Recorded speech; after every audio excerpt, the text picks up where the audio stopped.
மேடையில் இருக்கும் அனைவருக்கும் வணக்கம். அதே மாதிரி இதை லைவாக பார்த்துக்கிட்டு இருக்கவங்க எல்லாருக்கும் வணக்கம். நாட்டுக்காக கால வரையற்ற பேசும் உண்ணாவிரதம் நிகழ்வு ஆரம்பிச்சு கிட்டத்தட்ட 6 நாளும் முழிச்சிருந்து உட்காந்து இதை நல்லபடியாக கொண்டு போய் சேர்த்து இன்னைக்கு 5 லட்சம் மிஸ்டு காலை வந்து ரீச் பண்ணியிருக்காங்கன்னா உண்மையிலே அந்த நம்ம டீமுக்கு மிகப்பெரிய நன்றி சொல்லணும். ஸ்மைல் சேட்டை டீமுக்கு.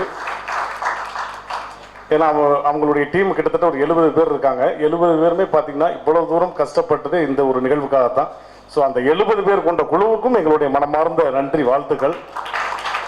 அதே மாதிரி அருள் சார் சொல்லணும், நம்ம மிகப்பெரிய நன்றி சொல்லணும்.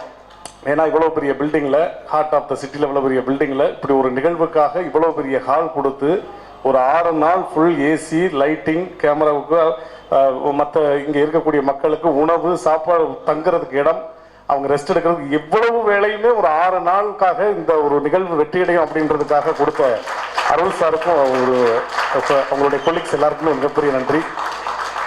ஏன்னா நம்ம எவ்வளவோ விஷயத்துக்கு வெயிட் பண்ணுறோம். ஒன்றும் இல்லை, ஒரு ரேஷன் கடையில் போய் அரிசி வாங்க வெயிட் பண்ணுறோம், இல்லை ஒரு தேட்டரில் டிக்கெட் வாங்க மணிக்கணக்காக வெயிட் பண்ணுறோம், இல்லை ஒரு ஆன்லைனில் ஒரு டவுசர் ஆர்டர் பண்ணிட்டு எவ்வளோ நேரம் வெயிட் பண்ணுறான் தெரியுமா? நான் நிறைய பேரை பார்த்துருக்கேன், அந்த டவுசரில் இந்த கலர் வேணும், அந்த கலர் வேணும், அதுக்கு எவ்வளவோ நேரம் வெயிட் பண்ணி வாங்குறான். பட் இது நமக்கான உரிமை, நமக்கான கடமை. ஒரு நாள் மே 16ஆம் தேதி வெயிட் பண்ணி இருந்து எல்லாரும் ஓட் பண்ணணும் அப்படிங்கிறது எங்களுடைய ஆசை. ஸோ நமது உரிமை, நமது கடமை, அதை யாரும் மிஸ் பண்ணிடாதீங்க. 100% ஓட்டு வரணும் அப்படிங்கிறத சொல்லி வாழ்த்தி விடைபெறுகிறேன். நன்றி, வணக்கம், தேங்க்யூ.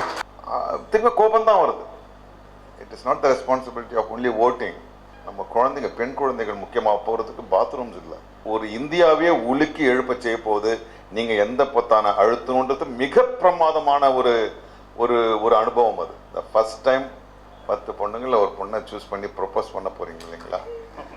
அல்ல இல்லை உண்மையா அவ்வளோ அதுக்கு இணையான, அதை விட உன்னதமான ஒரு விஷயம் அது. தமிழர்கள் பேசுவதை குறைத்து கொள்ள வேண்டும். ஆசர் நல்லா நடிக்கலன்னா அவனை வந்து அறிவுபூர்வமாக நிர்வாணமாக்குங்க. நான் வரவேற்கிறேன்.